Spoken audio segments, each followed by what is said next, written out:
Flambeau rayonnant de la lumière incrée, cet illustre père, dont le nom évoque l'immortalité divine, était issu d'une noble et puissante famille romaine convertie au christianisme. Il naquit à Trèves en 339. Son père exerçait l'importante charge de préfet du prétoire pour la province des Gaules. À la mort de ce dernier, sa mère retourna à Rome avec ses 3 enfants, encore en bas âge, Ambroise, Marceline et Satyre, qui allaient être tous 3 honorés comme saints. Encore au berceau, les abeilles vinrent voltiger un jour autour du petit Ambroise. Elles pénétrèrent dans sa bouche, puis s'élevèrent vers le ciel, en présage de son éloquence céleste. Confié au meilleur maître, il manifesta par la suite de grandes capacités pour les sciences et faisait en particulier l'admiration de tous pour ses dons oratoires. À l'issue de ses études de droit, il fut bientôt désigné par l'empereur Valentin Ier comme gouverneur de la province de Ligurie-Émilie, ayant pour capitale Milan. Le préfet Probus lui dit alors, sans savoir qu'il prononçait une prophétie, « Va et gouverne plutôt en évêque qu'en juge »,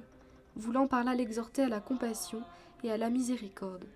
De fait, le jeune homme s'acquit bien vite l'attachement et la reconnaissance du peuple, par sa sagesse et ses vertus. À cette époque, malgré de longues années de lutte depuis le concile de Nicée, l'hérésie arienne était encore tenace et divisait cruellement l'Église, surtout en Orient où elle avait trouvé le soutien du nouvel empereur Valens. À la mort de l'évêque arien de Milan, Auxence, une assemblée se tint dans la cathédrale pour procéder à l'élection du nouvel évêque.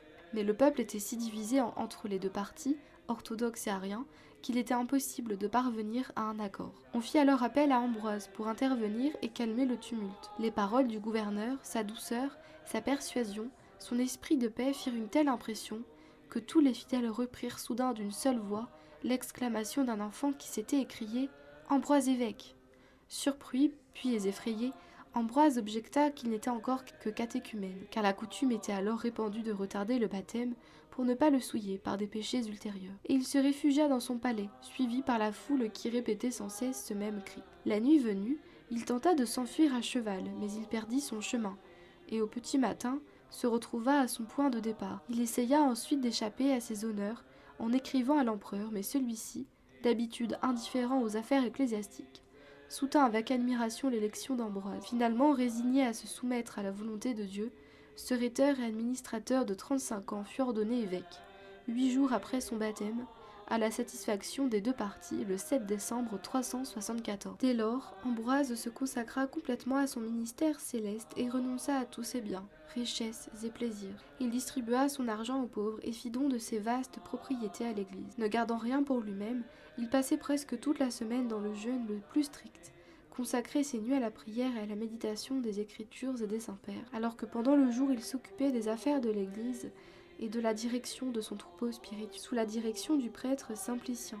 Il acquit une profonde connaissance de la philosophie et des pères grecs, en particulier Origène, et s'engagea avec fougue dans la défense de l'orthodoxie, à la grande confusion des Ariens, qui avaient été agréés à l'élection de ce magistrat modéré, espérant en faire leur instrument. Infatigable dans ses écrits aussi bien que dans ses sermons, l'évêque de Milan se montra pendant 25 ans le champion de l'orthodoxie en Occident, après Saint-Hilaire. Il fit de son siège, qui était devenu depuis 381 la résidence de l'empereur d'Occident, la métropole où se décidaient toutes les questions ecclésiastiques des diocèses d'Italie, de Pannonie, de Dacie et de Macédoine. S'opposant fermement à l'impératrice Justine et à l'entourage du jeune héritier, Valentinien II, qui était gagné à la hérésie, Ambroise parvint à s'assurer la confiance et l'intérêt de l'empereur d'Occident, Gratien, grâce auquel il put faire réunir le concile de Sirmium et faire décréter des lois proscrivant l'arianisme. À la mort de Valence, l'empire d'Orient passa aux mains du pieux Théodose, qui avait pour le saint évêque une affection pleine de respect. Profondément orthodoxe, le nouvel empereur fit réunir le second concile œcuménique à Constantinople en juillet 381, tandis que Gratien, conseillé par Ambroise, convoquait le concile d'Aquilée, qui scella la fin de l'arianisme en Occident.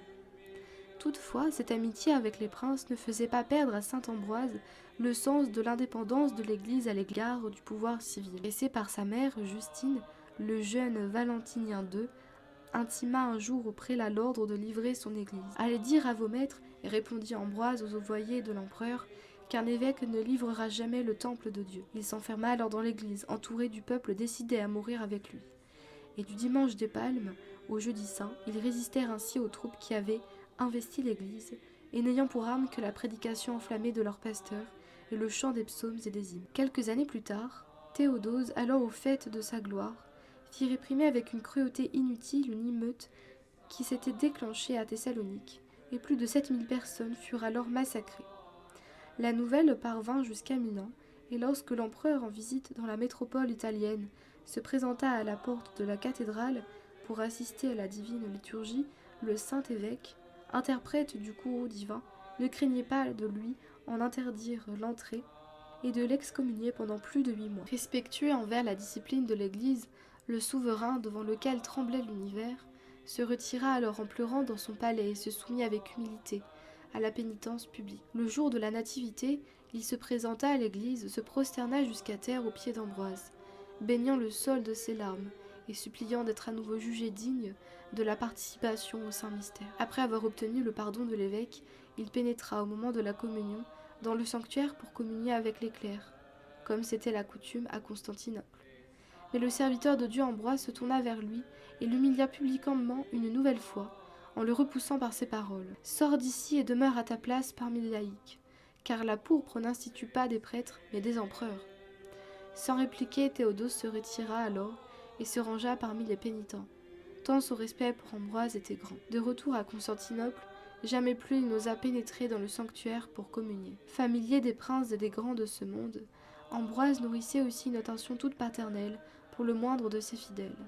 Lorsqu'un pécheur venait vers lui pour se confesser, il le prenait dans ses bras et le baignait de ses larmes. Défenseur ardent de la foi, il arracha aussi un grand nombre de païens aux ténèbres et les initia au mystère du christianisme, tant par ses sermons publics que par ses entretiens privés. Le plus célèbre de ses disciples fut saint Augustin, qui, grâce à l'évêque de Milan, put se détourner du manichéisme et entrer définitivement dans l'Église qui allait si brillamment servir. C'est grâce à lui encore que la reine de la tribu germanique de Macroman reçut le saint baptême et attira son peuple à la sainte et vraie foi. Malgré ses multiples activités, ce grand pasteur trouva cependant le temps de composer de nombreux ouvrages, principalement exégétiques et moraux, dans lesquels il fait preuve d'une vaste culture, tant sacrée que profane, et qui contribua grandement à la diffusion de la doctrine des pères grecs dans le monde latin. Outre son œuvre oratoire, Ambroise enrichit aussi l'Église par de magnifiques hymnes liturgiques, destinés à être chantés par le peuple en 2 chœurs antiphonés, qui furent un des plus riches éléments de la liturgie latine pendant de longs siècles. Saint Ambroise s'endormit dans la paix du Christ à l'aube du samedi saint, le 4 avril 397, 2 ans après son impérial ami et disciple Théodose, dont il avait prononcé l'éloge funèbre. Son corps repose encore aujourd'hui dans la basilique de Milan.